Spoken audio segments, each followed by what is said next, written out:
Ruego, hermanos, por favor, que me acompañen en sus Biblias al Evangelio de Mateo. Mateo capítulo 11. Vamos a orar. Padre, gracias porque podemos cantar tu palabra. Y en ello podemos recordar lo que tú has hecho por nosotros. Y en medio de las alabanzas también otros pueden escuchar lo que tú viniste a hacer por los pecadores. Te ruego que tú seas glorificado una vez más por medio de la predicación de tu palabra y que muchos entiendan tu evangelio para la salvación de sus almas y que muchos de nosotros también seamos edificados recordando que Jesús es nuestro descanso. Ayúdanos, escóndenos en la cruz de Cristo, dame claridad, sencillez, Señor, pero que tu Espíritu Santo obre en los corazones de cada uno de los que estamos aquí. En el nombre de Jesús oramos. Amén. Jesús, el descanso de nuestras almas. Jesús, el descanso de nuestras almas. Así he titulado este mensaje.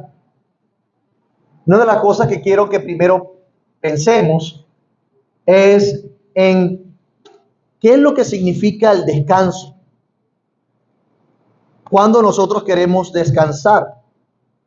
Y para ello podemos imaginarnos por un momento cuando estamos todo el día en la calle trabajando y deseamos llegar a casa para descansar. Algunos trabajan haciendo peso, otros trabajan todo el tiempo parados y necesitan descansar y lo que anhelan es llegar a sus casas para descansar. También podemos ilustrarlo como si estuviésemos en un viaje muy largo y ya cansados del camino, muchas horas rodando, necesitamos llegar a un hotel para estirar nuestras piernas, para acostarnos y descansar un poco. Y quiero que pensemos en el descanso como tal. O más complejo aún, vamos a pensar como aquellos que viven en el oriente, que para trasladarse de un lado a otro necesitan ir en caravana por el desierto, mucho calor, sin agua, y de repente encuentran un oasis donde pernoctar, donde descansar. Todos nosotros de alguna manera deseamos descansar y necesitamos descansar. Todos sin excepción. Por eso es que he titulado este sermón Jesús, el descanso de nuestras almas, porque Jesús termina siendo eso para nosotros. Desde, ya hace que 2-3 semanas, hemos hablado de que vamos de camino, ¿lo recuerdan? Allá en Números 11. Hablábamos de Israel, decíamos de Israel que esperó cosechar las bendiciones que solamente venían en el destino, quería cosechar esas bendiciones en el camino, en el momento. Dice el pasaje que ellos mismos testificaron que su alma se secó por la rutina y por la alimentación propia que es del camino, no del destino. Vimos en esa oportunidad que las experiencias que ellos vivirían en el camino simplemente hablarían de lo que había en sus corazones. Y fue descontentos, quejas, incredulidad. Veíamos que el camino simplemente les prepararía para que sus almas, antes que secarse, anhelaran ardientemente el destino. Ese era el propósito del camino. Dios quería fortalecer su fe mientras los acompañaba hacia la tierra de la promesa. Mientras los guiaba, mientras los preparaba para introducirlos en aquella gloria mejor. Ellos iban a estar plenos no en ese momento, en el camino, sino en la ciudad de la promesa. Y si lo piensan bien, es verdad que para toda la humanidad esta es una realidad que deben considerar todas las personas y lo deben hacer con responsabilidad. El Edén, si nos vamos atrás en el tiempo, allá en el paraíso, en el Edén, nos enseñó las intenciones de Dios. Dios puso eternidad en el corazón de los hombres. Y la caída nos enseñó que la muerte física no era el final de las cosas. Nos enseñó que la muerte simplemente era una puerta que nos lleva al destino eterno de nuestras almas. Pero la caída habla algo más. Cuando Adán y Eva pecaron, nos dice, nos da información, nos habla del sufrimiento, del dolor, del cansancio y de la dificultad que cargó el pecado sobre los hombres. Literalmente el pecado introdujo a la humanidad en un ciclo vicioso de perdición, donde la búsqueda del deber, donde la búsqueda de la perfección los traería a darse cuenta una y otra vez que la verdad de su vida es que va en deterioro, no en progreso.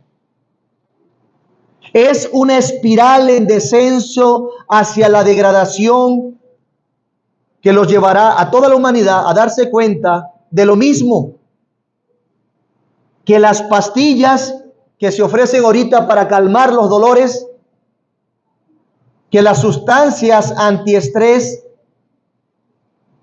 simplemente van aumentando con el tiempo para saciar el cansancio o lo que está pasando en ese momento con nuestras almas. En esa espiral descendente de la humanidad, cada que intentan resolver los asuntos de su alma, se enteran, inclusive usando cigarrillos, drogas, alcohol, inclusive intentando buscar el dinero, los bienes, se darán cuenta que la fama no es suficiente para que sus almas descansen. Es una espiral descendente. Tengas lo que tengas, seas lo que seas. Las cosas se ponen peor. Nos hemos dado cuenta que tener, que palpar, que disfrutar no es suficiente para dar paz a nuestras almas. Y seamos sinceros, la conciencia sigue acusando con firmeza, con fuerza, como las olas de un mar embravecido azotan un pequeño barco. Así está la conciencia azotando. Es posible que nosotros seamos la generación con más estabilidad y facilidades de la historia. Y aún así, el vacío sigue creciendo. La depravación crece, la depresión crece, la ansiedad crece, el insomnio crece, el estrés crece, las frustraciones crecen, el suicidio crece, el dolor crece. Tenemos más facilidades que no se imaginaban hace 5 siglos atrás y el cansancio crece. Tenemos medios de transporte y el cansancio crece. Las cargas crecen. El mundo rema y lo que encuentra es cansancio, deterioro y un vacío que se hace más grande cada vez. También está la gente más moral, que quiere portarse lo mejor posible para el bien de la humanidad. Entre comillas, ¿no? Y se da cuenta de la misma realidad, que cada esfuerzo para bien se vuelve en mal, no es suficiente. La realidad actual de nuestro país inclusive nos da testimonio contundente de esto. Muchos queriendo bien terminan trayendo mal. El humanismo, con su esperanza en las personas, se encontró con la mayor evidencia del problema. Apostaron a la humanidad y vino una guerra mundial, autodestruyéndose. La esperanza no está en nosotros mismos. Por nosotros querer el bien, inclusive buscando el bien, un supuesto bien, nos autodestruimos. Cansancio, cargar, dolor, frustración e incapacidad queda. Es algo incuestionable. Nosotros lo estamos experimentando ahorita, en público más evidente o en lo íntimo. Y debemos sincerarnos. Las cosas, el vacío va aumentando. Se sigue evidenciando así el círculo vicioso. Pero ¿cuál es la esperanza entonces? Si vamos en esa espiral descendente, ¿cuál es la esperanza? En este camino sin vuelta atrás hacia la muerte y hacia el juicio final, ¿cuál es la esperanza? Está sencillo, ¿verdad? Jesús es el descanso de nuestras almas. Y eso es lo que vamos a ver. ¿Cuál es la esperanza para el creyente donde hasta encontrarse con la muerte que lo lleva a Dios, sigue encontrándose con el dolor? ¿Cuál es la esperanza? Bueno, como le pasó al pueblo de Israel, Dios estaba en el camino con ellos. Jesús está en el camino con nosotros, con aquellos que creen. Mateo 11 del 25 al 30 dice de la siguiente manera: en aquel tiempo respondiendo Jesús dijo: te alabo, Padre, Señor del cielo y de la tierra, porque escondiste estas cosas de los sabios y de los entendidos y las revelaste a los niños. Sí, Padre, porque así te agradó. Todas las cosas me fueron entregadas por mi Padre, y nadie conoce al Hijo sino el Padre, ni el Padre conoce a alguno sino el Hijo, y aquel a quien el Hijo lo quiera revelar. Venid a mí todos los que estáis cargados, trabajados y cargados, y yo los haré descansar. Llevad mi yugo sobre vosotros y aprended de mí, que soy manso y humilde de corazón, y hallaréis descanso para vuestras almas, porque mi yugo es fácil y ligera mi carga. Y esto lo vamos a ver en tres encabezados. En primer lugar, vamos a ver que Jesús nos invita a descansar. Jesús de plano sabe que las personas no están en paz, que no tienen descanso, que están cargadas, que están trabajadas. Y en este pasaje decide invitarlos a descansar. Pero si lo notan, la invitación no es una invitación para todo el mundo, pero a la vez es una invitación para todo el mundo. Pero si somos específicos, y aunque suene raro, Jesús le está diciendo a los que le puedan escuchar y ahora los que lean su palabra: venid a mí todos los que están cargados y cansados, y yo los haré descansar. Pero si somos más precisos, dice: venid a mí, ¿quiénes? Los que están trabajados y cansados. Ellos son los que van a escuchar la voz de Dios. Ahora, ¿quiénes son estos cansados y cargados? ¿Por qué Jesús hace esta invitación a los cansados, a los trabajados? Y yo creo que en este caso que la introducción para nosotros, la que acabo de hacer, sería suficiente, pero vamos a precisar un poco más cómo se ve esa realidad en el contexto de Jesús mientras estuvo aquí en la tierra. Y una de las cosas que necesitamos considerar para entender quiénes son esos trabajados y cansados y por qué los invita a ellos específicamente, es lo que hace el pecado, la afectación del pecado. ¿Qué produce el pecado en las personas, en la humanidad? Nosotros vemos en todo el consejo bíblico que el pecado trae enfermedad, que el pecado trae dolor, que el pecado trae tristeza, que el pecado trae una operación demoníaca inclusive entre las personas. Aprendemos que el pecado trae en consecuencia la muerte física y la muerte eterna. Las consecuencias del pecado son catastróficas. De hecho, aquel que dice: yo no sé por qué el mundo está tan mal, pero es por el pecado, no por Dios. Dios no tiene la culpa la tienen los hombres que tienen un corazón caído, que insisten en rebelarse contra Dios. De manera que el testimonio de que el pecado trae consecuencias gravísimas es claro, no podemos negarlo. Solo un necio lo niega. Y viendo que esas son las afectaciones del pecado, viendo que todo eso son las obras de Satanás literalmente, nos damos cuenta cuando revisamos el Evangelio 2 capítulos más atrás, en el capítulo 9, que Jesús En medio de esa situación de las personas, por compasión, viene a salvar, a deshacer todas esas obras que Satanás alcanzó con la tentación que le hizo a Adán y Eva, haciéndolos pecar. Pero Jesús vino con compasión a deshacer las obras de Satanás. ¿Y qué hace Jesús? Cuando al final del capítulo 9 dice que su alma se entristeció porque veía las ovejas como si sin pastor.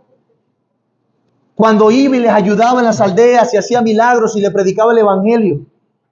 Bueno, él oró al Padre para que diese más obreros para la mies, de manera que todas las personas, o la mayoría, o la que más pudiese, escucharan aquel mensaje que podía traerles descanso.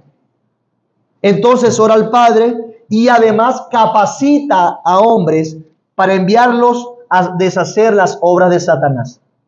Toma a los discípulos, los nombres, le dicen, se les va a dar autoridad para echar fuera demonios, para sanar enfermedades, para levantar los muertos y para que prediquen el evangelio.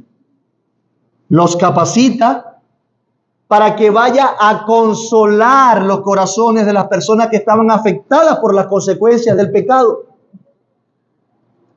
Cristo en su compasión entonces se muestra como un Señor que quiere salvar y hace lo posible para que su salvación llegue a las personas que están cargadas y cansadas. Pero una vez más, ¿qué hace la enfermedad en nosotros? ¿Estamos felices cuando estamos enfermos? No, las consecuencias del pecado abaten el corazón de las personas. Sus almas no descansan buscando sosiego. Y Cristo viene y trae consuelo. Ese consuelo además serviría para afirmar y confirmarle a todos que Él era el Salvador del mundo. ¿Recuerdan cuando los discípulos de Juan el Bautista fueron a preguntarle a Jesús que si Él era el Mesías? Efectivamente, Jesús le dice, ve y dile, en resumidas cuentas, que la obra de Satanás está retrocediendo. Los enfermos son sanados, los muertos resucitan. Entonces Jesús va a confirmar que Él es el Señor y el Salvador, deshaciendo las obras de Satanás. Y lo vemos en el contexto de nuestro pasaje. Por otra parte, está otro tipo de personas que no se daba cuenta del estado de su alma tan fácilmente, como si se daban cuenta los enfermos y los pobres. Esos eran los moralistas. También eran los ricos. No se daban cuenta tan fácilmente del estado de sus almas, pero estaban en la misma espiral. Estaban en declive. Iban en decadencia, pero con una mejor pinta.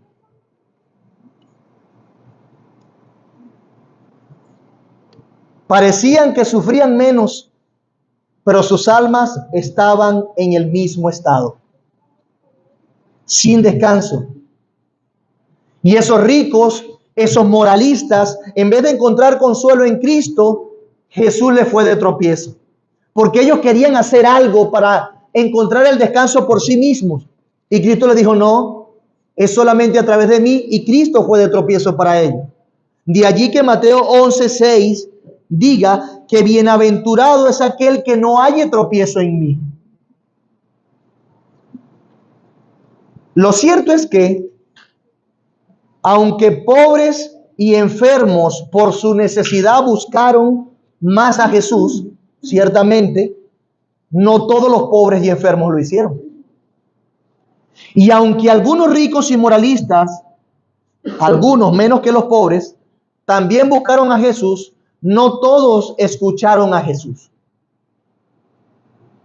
De allí que Jesús hable con dureza a algunas ciudades, porque Jesús hizo muchos milagros y predicó, ayudó a muchas personas, pero pocos respondieron al evangelio, no se arrepintieron. Esas personas estaban dolidas, no tenían descanso para sus almas y aún así rechazaron a Cristo. Sí, tan necios somos, tan necia es la humanidad. Aún así lo rechazaron. Los arrogantes entendieron que Jesús no podía quitar ese vacío, que ellos podían lidiar solos con ese estado de su alma. De manera que a más demostración de bondad, más demanda y peor castigo. Por eso las ayes que vemos anteriormente. Ay de ti, Corazín, ay de ti, Betsaida, porque si en Tiro y en Sidón se hubieran hecho los milagros que han sido hechos en vosotras, tiempo se hubieran arrepentido en silicio y en ceniza. Por tanto os digo que el día del juicio será más tolerable el castigo para Tiro y para Sidón que para ustedes. ¿Por qué? Porque Jesús hizo muchos milagros allí y predicó, y la gente, insisto, a más demostración de bondad, más demanda y peor castigo. Podemos ver entonces que Mateo quiere demostrar cómo Jesús mostró su buena disposición para salvar. Jesús lo hizo. Jesús estuvo presto. Pero también Mateo muestra la resistencia de las personas en ese momento cuando tenían a Cristo, al Mesías, al Rey, al Salvador del mundo. Lo interesante es que un grupo de personas que debieron enseñar de las miserias del hombre y decirle al hombre sus miserias, y debían enseñar también de la gracia de Dios, lo que realmente se pusieron a enseñar era la grandeza humana para salvarse por su esfuerzo, oponiéndose claramente a lo que Jesús dice aquí. Eso eran los fariseos. Los fariseos ataban cargas pesadas sobre los hombres que ni ellos mismos podían llevar. Y fue el punto que ellos intentaron enseñarle a la gente que se salvaran por sus obras, por su esfuerzo, que Jesús dijo en el capítulo 23 de Mateo lo siguiente. Entonces habló Jesús a la gente y a sus discípulos diciendo: en la cátedra de Moisés se sientan los escribas y los fariseos. En la materia, pues como la cátedra, la materia de Moisés. Y Jesús dice: todo lo que ellos digan que ustedes hagan, háganlo, guárdalo, hacedlo, mas no hagan conforme a sus obras, porque dicen y no hacen, porque atan cargas pesadas y difíciles de llevar sobre sus hombros y las ponen sobre los hombres, pero ellos ni con un dedo quieren moverlas. Antes hacen todas sus obras para ser vistos por los hombres, pues ensanchan sus filacterias y extienden los flecos de sus mantos.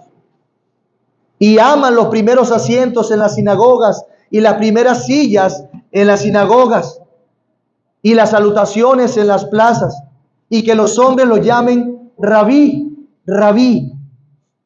El versículo 11 dice: el que es el mayor de ustedes sea vuestro siervo, porque el que se enaltece será humillado, y el que se humilla será enaltecido. Mas ay de vosotros, escribas y fariseos hipócritas, porque cerráis el reino de los cielos delante de los hombres, pues ni entráis ustedes o vosotros, ni dejáis entrar a los que están entrando. Ay de ustedes, escribas y fariseos hipócritas, porque devoráis las casas de las viudas y como pretexto hacéis largas oraciones, por eso recibiréis mayor condenación. Ay de vosotros, escribas y fariseos hipócritas, porque recorréis mar y tierra para hacer un prosélito, y una vez hecho, le hacéis 2 veces más hijo del infierno que ustedes. Palabras duras. Tenemos entonces que no solamente lo que cargaba a las personas y los hacía estar cansados, no era solamente las enfermedades y los problemas, aunque lo eran. También los hombres se veían cansados por la enseñanza de los fariseos. Se veían cargados intentando una y otra vez ganarse la salvación, ganarse el favor de Dios por sus propios medios. Que si daban limosna, intentaban dando limosna. Que si la obediencia, obedecían. Que si los sacrificios. Que si oraciones prefabricadas, oraban. Que si obediencia a las autoridades religiosas, obedecían. Para encontrarse una y otra vez con el mismo problema. No podían. la misma espiral descendente de muerte. Sus almas no tenían descanso por mucho que lo intentaran. Era una carga pesada tratar de agradar a Dios por sus propios medios. Era una tarea desgastante insistir en confiar en ellos mismos. Por eso Jesús les dice lo que les dice a los fariseos.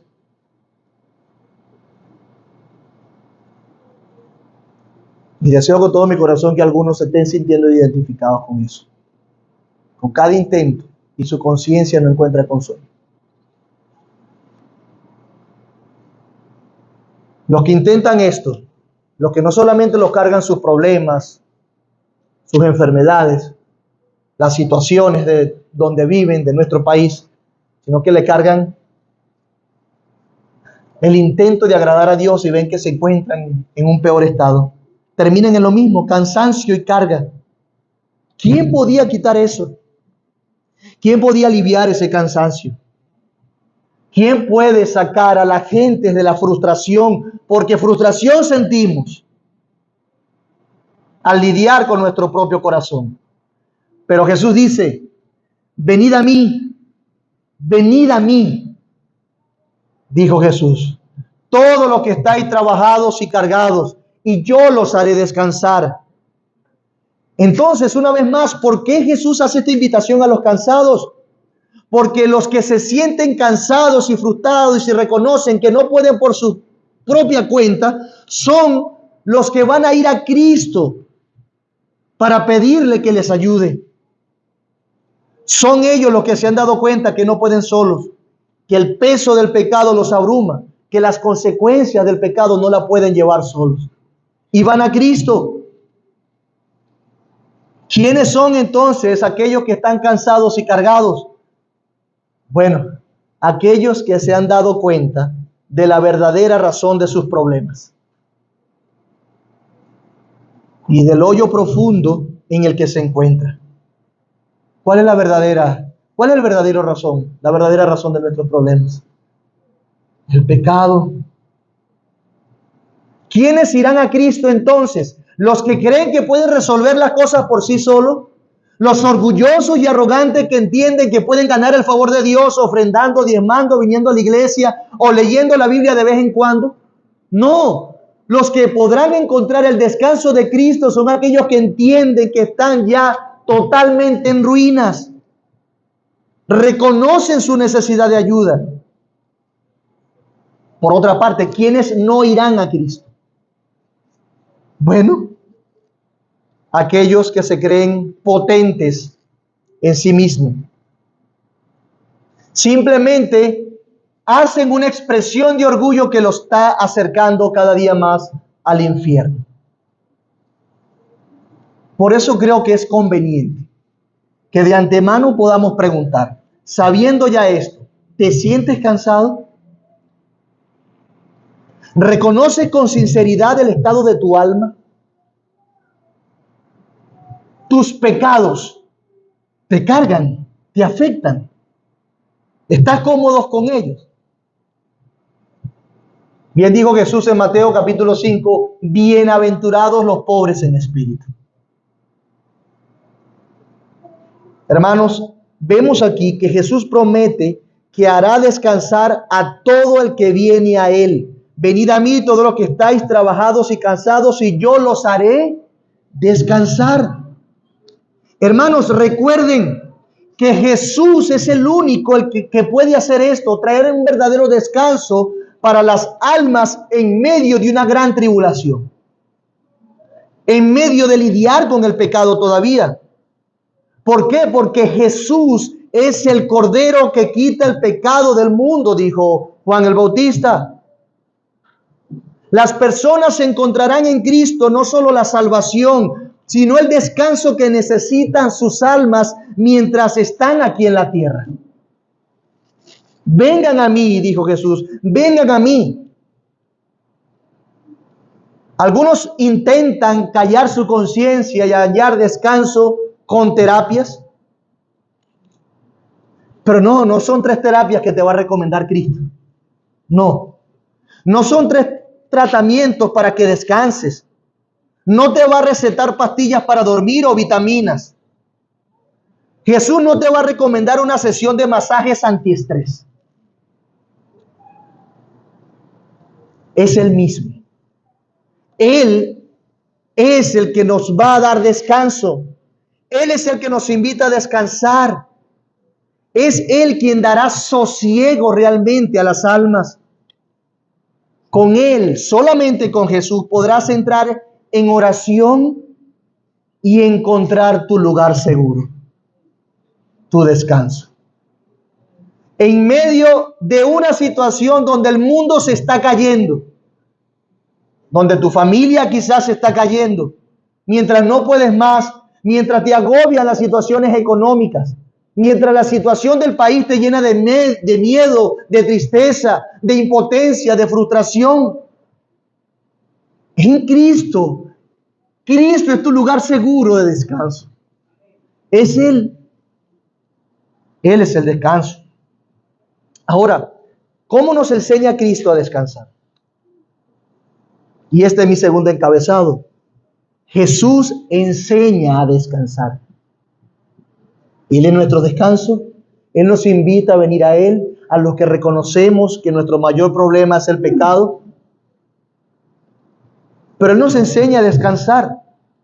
Dice el versículo 29, llevad mi yugo sobre vosotros y aprended de mí, que soy manso y humilde de corazón, y hallaréis descanso para vuestras almas. Lo repite otra vez, aprende de mí y hallaréis descanso.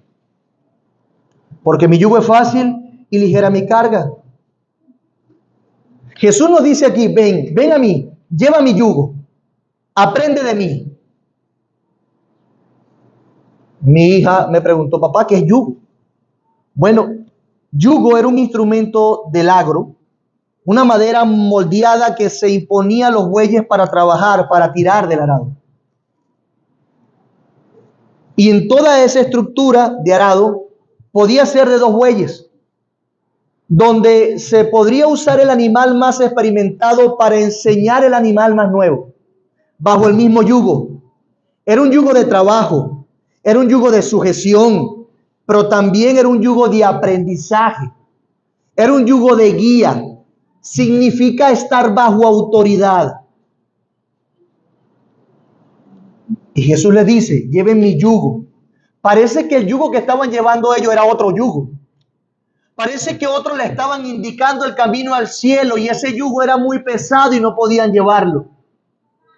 Y se detenían, se sentían frustrados. Y sí, precisamente los fariseos causaron eso en los hombres, dando como mandamientos de Dios, mandamientos de hombres. Ese yugo era incómodo. ¿Por qué? Porque bueno, ninguno de los 2 bueyes sabía ni podía lidiar con tal trabajo. Por eso Jesús dice, ustedes no entran ni dejan entrar a los demás. Era una carga inllevable que hacía daño. Pero escuche, el yugo de Cristo es diferente. Es aquel que te enseña a andar. Es aquel que te enseña cómo hacer el trabajo correctamente. Y me encanta porque Jesús lleva una vez más la mirada de su audiencia a Él. Y esto nos da otra característica de los que van a Él. ¿Quiénes son los que van a Él? Bueno, son aquellos que se detienen para aprender de Jesús, que reciben su enseñanza, que consideran a Cristo para aprender de Él. Aquellos que se detienen para entender que en Jesús está la respuesta a cualquiera de sus necesidades. Y así nos damos cuenta que aquí hay 2 imperativos muy tiernos. 2 imperativos muy tiernos. Y lo acabamos de mencionar. Lleva mi yugo. Ven. Si estás trabajado y cansado, si te sientes así, ven, lleva mi yugo. Sométete a mí. Deja que yo te guíe. Confía en que yo soy el descanso de tu alma. Ven a mí. Y el segundo es sencillo, aprende de mí. ¿Por qué es bueno aprender de Jesús? Hermanos, cuando nosotros estamos viendo a alguien que está predicando o enseñando y es un arrogante, y es una persona que no es consistente en sus palabras, que su vida comunica una cosa diferente a lo que predica, tú dices, quiero escucharlo, quiero seguirlo, quiero aprender, pero no puedo. Su arrogancia obstaculiza el aprendizaje. En este caso, tenemos a uno que es dueño de todo, que es señor de todo, y sin embargo, es manso y humilde de corazón. Y eso nos permite aprender de él. Eso nos permite acercarnos con amor a él. Jesús nos enseña a descansar cuando él mismo se pone como ejemplo y nos pide que aprendamos de él. Se dice que de Moisés que fue el hombre más manso del mundo. Pero tenemos que ponerlo en su justo lugar. Más que Jesús no fue. Jesús fue el hombre más manso. Moisés fue el hombre más manso sacando a Jesús de la lista. Alguien dice que a la mansedumbre se opone la ira, el ser áspero. A la humildad, la soberbia. Y si nos detenemos en esa afirmación, nos damos cuenta que Jesús no vino con soberbia. Jesús no vino como aquel dueño de todo, ofendido porque yo lo creé y ustedes me ofendieron y me rechazan. Cuerda de sinvergüenza. Los voy a destruir a todos, los voy a aniquilar. No, Él vino a salvar. Él vino a salvar. Hermanos, Él sí puede afirmar que es humilde. De nosotros se diría, yo soy humilde, hermanos, vengan y yo les enseño, ¿verdad? La propia arrogancia. Pero Cristo sí puede decir, ven a mí que soy manso y humilde de corazón. Y tiene razón, porque Él vino a salvar de manera humilde. La humildad de Cristo se ve en que, en primer lugar, la segunda persona de la Trinidad se humilló. Él vino voluntariamente a lidiar con aquellos que rechazaron al Padre, con lo que se había perdido. Así se ve su humildad.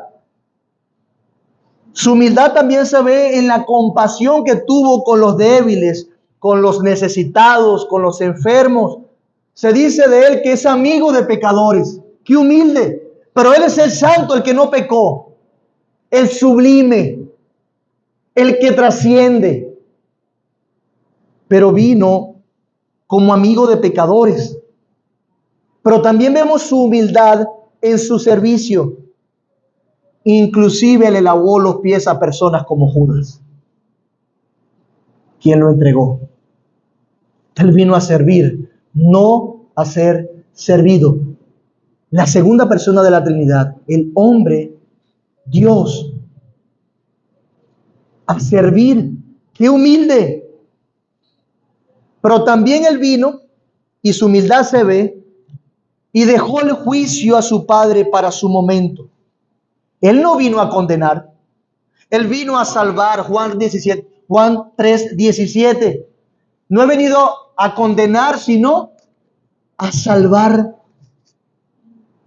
Vemos su humildad, mis amados hermanos y amigos, en su disposición a salvar, a hacer bien, entregándose a sí mismo. No bastó a venir a hacer una obra, sino que entregó su vida, haciéndose obediente hasta la muerte y muerte de cruz. ¡Qué humilde! ¡Qué manso! ¿Por qué no oró al Padre para que vinieran legiones de ángeles y destruyeran a sus enemigos? Fue manso. Descansó en las sazones del Padre. No era el momento. Él era el Cordero que quita el pecado del mundo. Y es el Cordero que quita el pecado del mundo. Cuánta humildad aprendemos de Cristo, cuánta mansedumbre. Él es el humilde Salvador. Hermanos, aprendemos humildad de Él. Y si aprendemos a ser humildes de Él, imagínense Lo más humilde que tenemos que hacer en el sentido que debemos reconocer nuestro propio pecado. Cristo no pecó, pero tú sí pecaste. Hay muchos hombres que en la historia le han hecho un daño atroz a la humanidad. Y uno dice, qué terrible ese hombre. Pero ¿qué si tú hubieses estado en su posición? Sin Cristo. Hubiese sido diferente. De manera que la humildad consiste en reconocer la profundidad y la grandeza de tu propio pecado. Y eso lo aprendemos de Jesús. Jesús fue humilde. Aprendemos de Él humildad y entendemos que sin Él estamos perdidos. Aprendemos la humildad para entender que en otro, no en mí mismo, en otro está la salvación, y lo abrazo y no lo suelto. Pero la humildad también da un factor de confort en medio de la tribulación, en medio de este peregrinaje donde el pecado todavía nos afecta. La humildad nos da un factor de paz. Alguien dijo que la humildad es evitar lo que nos carga, los problemas y las peleas. Y tú como humilde reconoces tu pecado y evitas la pelea, porque nos carga. De manera que dejamos inclusive la venganza al Señor, y eso es mansedumbre. No estamos buscando vengarnos nosotros mismos. Eso te hace humilde y trae paz en tu peregrinaje. Las úlceras, las tristezas, las frustraciones, el odio, la ira contra tu hermano se desvanece porque entiendes que hay un juez justo que juzgará todas las cosas. Aprendemos eso de Cristo.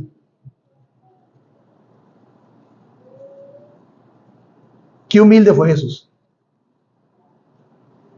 Qué humilde fue Jesús. Aprended de mí que soy manso y humilde de corazón, y hallaréis descanso. ¿Cuál es el resultado de aprender de su humildad? ¿Cuál es el resultado de aprender de su mansedumbre, de él como persona? Descanso. Soy manso, pero no menso. No, que yo bueno, pero tengo que, ¿sabe? Está en guardia por si a las moscas. Y es como un intento de tratar de alcanzar la venganza por nosotros mismos. Y es terrible porque en ese intento, una vez más, nuestro corazón se afecta de tal manera que peleamos, que luchamos, que nos irritamos. Es terrible estar en esa condición. Pero no, Él fue humilde y nos enseñó mansedumbre, y hallaréis descanso para nuestras almas. Hermanos, seamos sinceros. Sinceros. ¿Qué buscamos?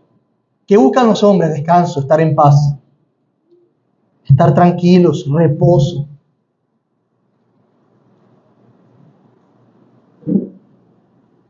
Lo que buscamos es aquello que sosiegue nuestra incertidumbre del destino eterno de nuestras almas.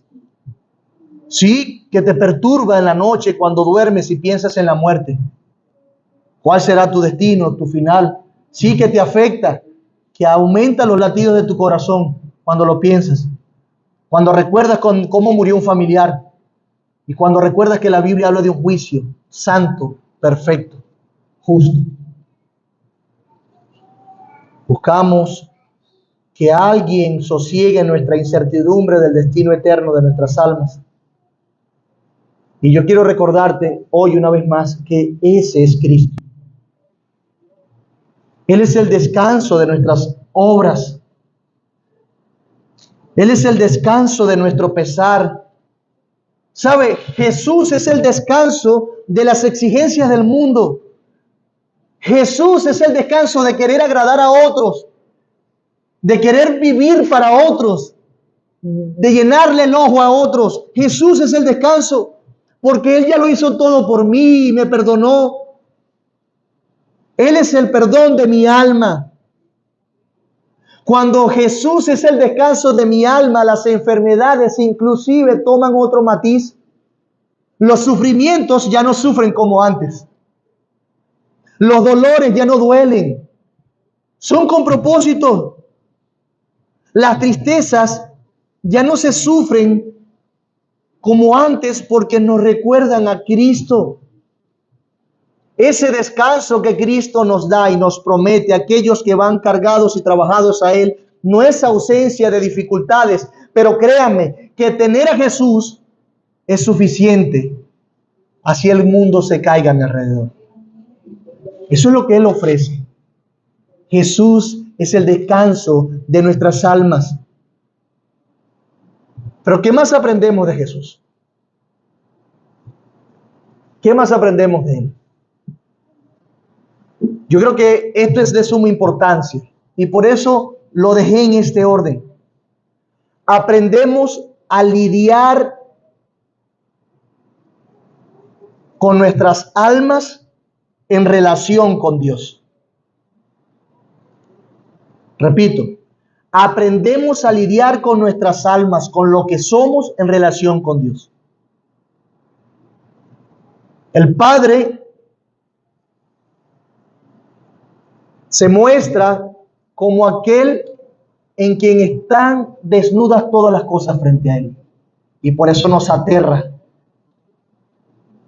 Él sí sabe todos tus secretos, todos tus pecados, todo lo que pasó aquella noche, en aquel momento, en aquel pensamiento, en aquel... Él sí sabe y eso te aterra y me aterra. Y no sabemos a veces cómo lidiar con eso, pero Jesús nos enseña a lidiar con eso delante del Padre, a quien tendremos que rendir cuentas en algún momento. Cristo sabe lidiar con nuestras almas. Cristo sí sabe cómo llevarnos al cielo. Él sí sabe. Él sí sabe cómo. Así que Jesús nos capacita para descansar, que es mi tercer encabezado. Jesús nos capacita para descansar. Versículos 25 al 27.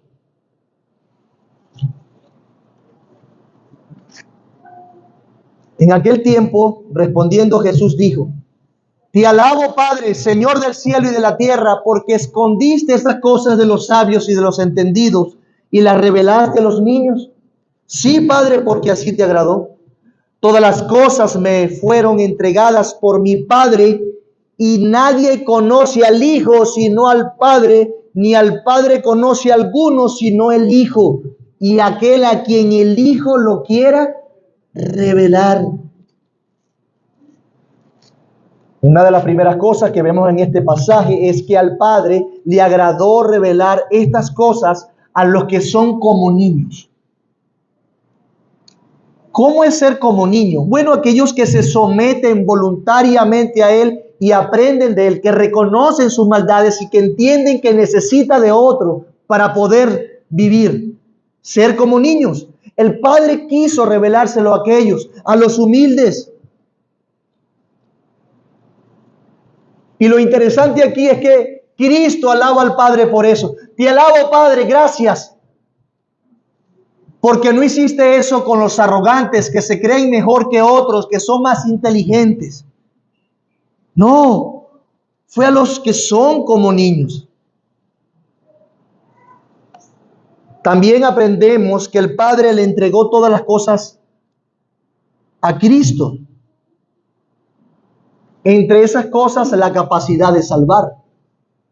De hecho, el Padre en Cristo se revela. La única manera de llegar al Padre es Cristo. Y veremos eso con más profundidad en el próximo sermón.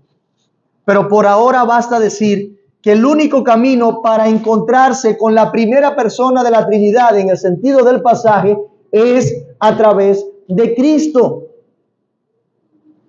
De manera que la única manera de creer y de encontrar descanso para nuestras almas es que el Padre se revele a nosotros a través de Cristo.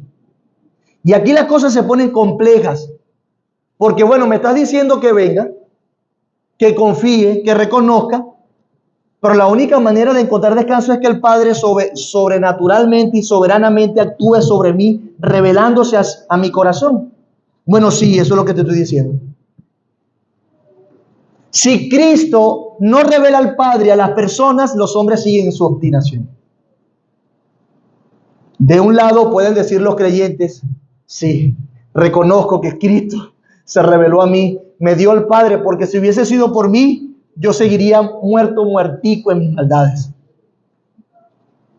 Pero por otra parte, está Dios allí, en su soberanía, estableciendo el medio para atraer a las personas así, que es que vengan a Él los que están trabajados y cansados.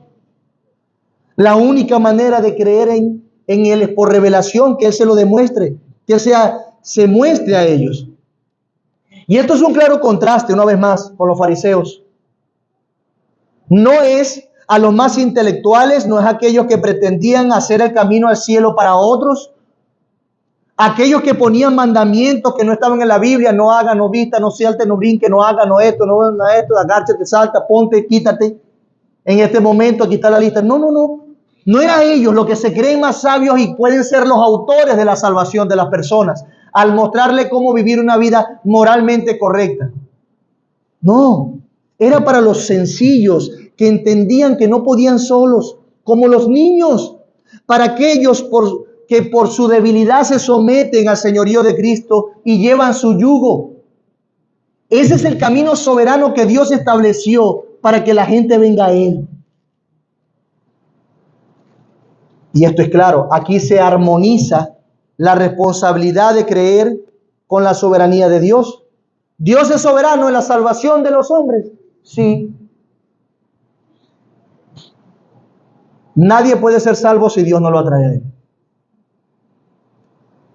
Pero Dios demanda soberanamente también que se responda a sus promesas de bien. ¿Y cómo hace para llamar a las personas entonces? Venid a mí los que están cargados y cansados y yo los haré descansar. Yo los haré descansar. Jesús deja claro que Él soberanamente revela el Evangelio porque el Padre se lo concedió, es de Cristo. De manera que el hecho mismo de creer es una capacitación especial de Dios por su Espíritu para aquellos que reconocen que sin Cristo no son nada. Una capacitación especial de Dios es la salvación, es la regeneración.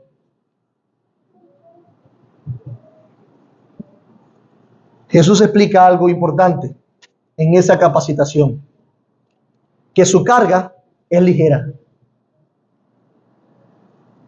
Qué fácil su yugo. ¿Por qué Jesús dice eso? Aprended de mí que soy manso y humilde de corazón y hallaréis descanso para vuestras almas. ¿Por qué? Porque mi carga es fácil. Ligero es su yugo.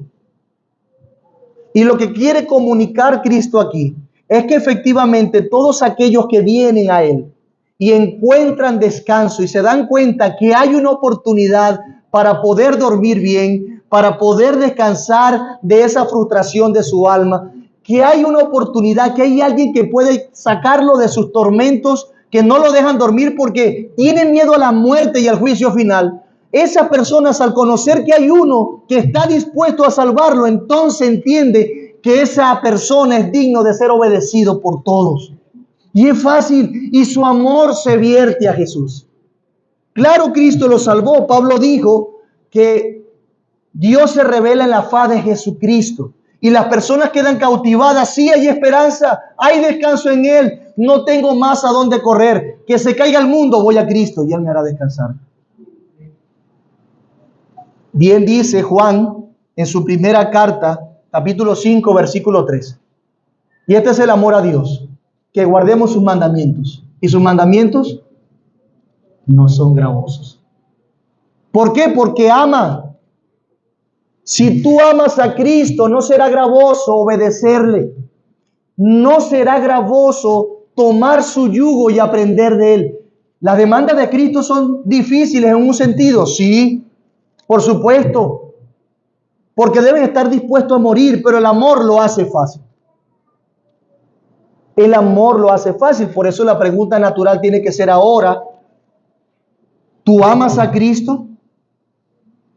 ¿Lo amas para que tu alma descanse? No, pastor, mi alma todavía no descansa, está ansiosa, está deprimida, está triste, tiene miedo, está aterrada, está frustrada.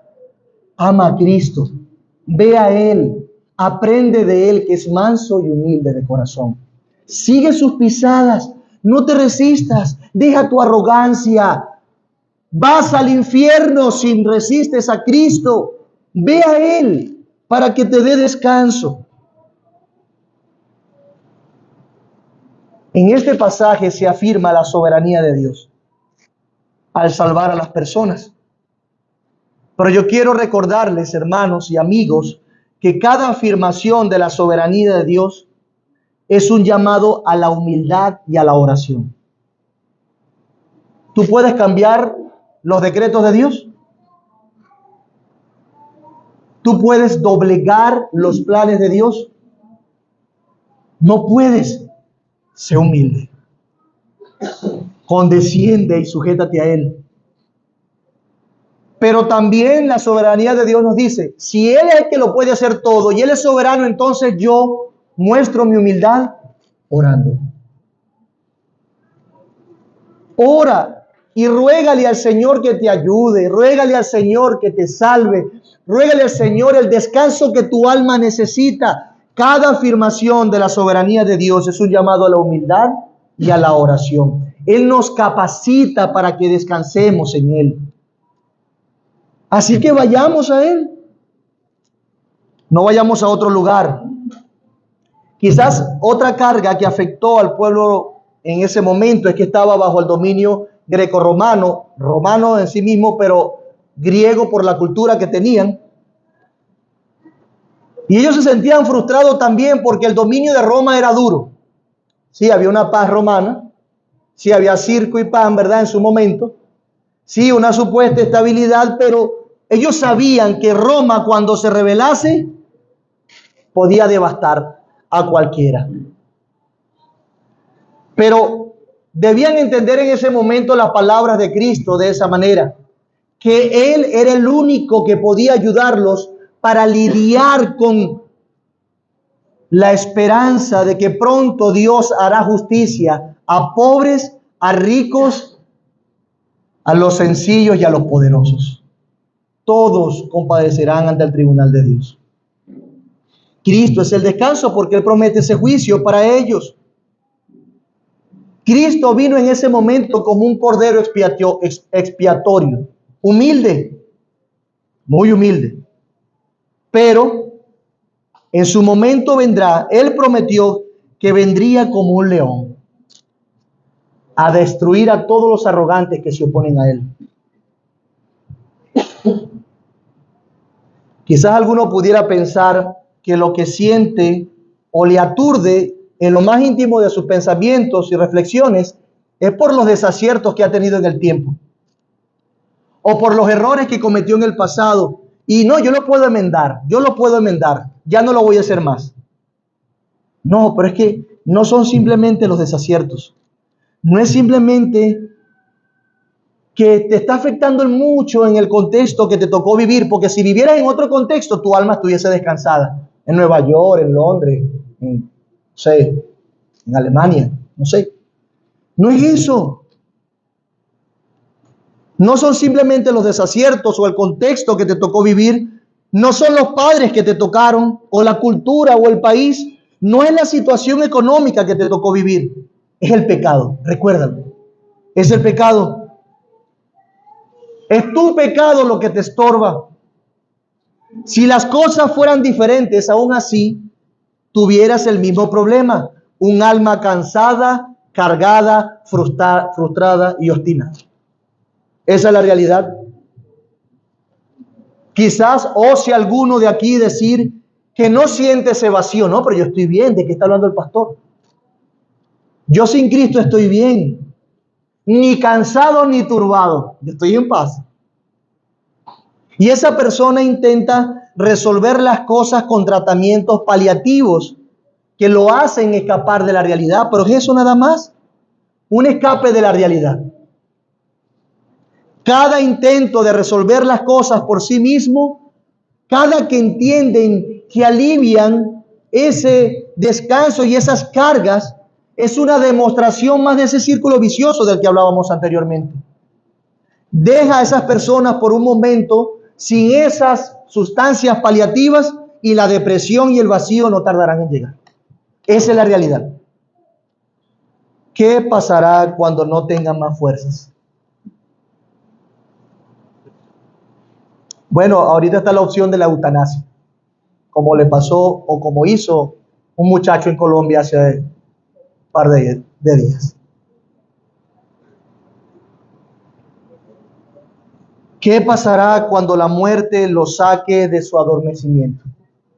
Cuando le toque la puerta y le diga la realidad. ¿Qué pasará cuando la muerte llegue? Simplemente su arrogancia los llevará a donde siempre quisieron estar, sin Jesús por la eternidad.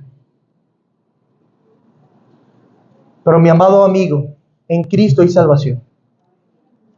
Él es en nuestro peregrinaje la presencia misma de Dios. Recuerda que Israel tenía la presencia de Dios y eso debía motivarlos. Bueno, Jesús es la tabernaculización de Dios según Juan 1.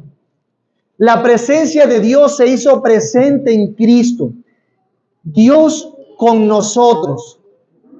En Cristo Dios se revela. Él entonces es el descanso, consuelo, es la descarga, el reposo, la paz, el ánimo, la motivación, el respaldo. Es la amonestación también. Jesús es la provisión, Jesús es la esperanza, el poder, la sabiduría, la santificación y la piedad que necesitamos. Solamente Jesús. Él es el descanso de nuestras almas. Por eso yo te ruego que desistas de tus intentos de ganarte la salvación por tu obediencia. Y entiende que Cristo ya la ganó por los pecadores. Cristo cumplió la ley para aquellos que reconocen su pecado. ¿Reconoces tú tu pecado? ¿Que te está llevando al infierno? No importa quién seas. No importa lo que hayas hecho. No importa. Si te atormenta la grandeza de tu pecado, si no hayas descanso por lo inmenso de tus errores, de aquellos errores pasados, yo te ruego, créele a Cristo. Toma su yugo. Ve a Él. En Él hay descanso. Él es poderoso para salvar. Él es humilde. Él no te rechazará. Él no rechaza a aquellos que vienen a Él con un corazón contrito y humillado. He hecho énfasis en eso, ¿verdad? Pero es que solamente en Él hallaremos descanso para nuestras almas. Y Él lo promete. Y con esto termino. Quien promete descanso es el único que nunca fallará y ha fallado jamás. Dios promete descansar por la eternidad del alma de las personas que se sienten secas, que lloran en lo íntimo y en lo escondido. Solamente Cristo puede darnos descanso. En Él hallaremos descanso. Pídele a Dios que descanse tu alma en oración. Él es soberano. Ve en humildad y oración y Él lo hará. Vamos a orar. Padre bueno, gracias por tu palabra. Gracias por iluminarnos una vez más. Gracias por hacernos bien. Gracias por mostrarnos el camino y enseñarnos que en este peregrinaje tenemos a Cristo. Gracias, Jesús. Gracias porque eres nuestro reposo, nuestro descanso. Podemos entrar al lugar secreto y encontrarnos contigo. Permítenos, por favor, no ser arrogantes y obstinados, sino mansos y humildes de corazón como tú lo eres. Que eso se demuestre cuando vamos a ti en oración y en humildad, pero también cuando tratamos con nuestros hermanos en la fe. No queremos hallar tropiezo en ti, Jesús. Al contrario, queremos hallar descanso. Salva a pecadores. Consuela el corazón de las personas. Tú viniste a morir por ellos, por los que creen en ti, Señor. Y ayuda a tu iglesia a descansar en ti. Que no sea algo vano cada intento. Que no estemos encubriendo un pecado o viviendo de manera hipócrita. Perdónanos, Señor. Pero sí estamos trabajados y cansados. Estamos frustrados. Necesitamos descansar más en ti. Ayúdanos, por favor. Ayuda a tu iglesia. En el nombre de Jesús. Amén.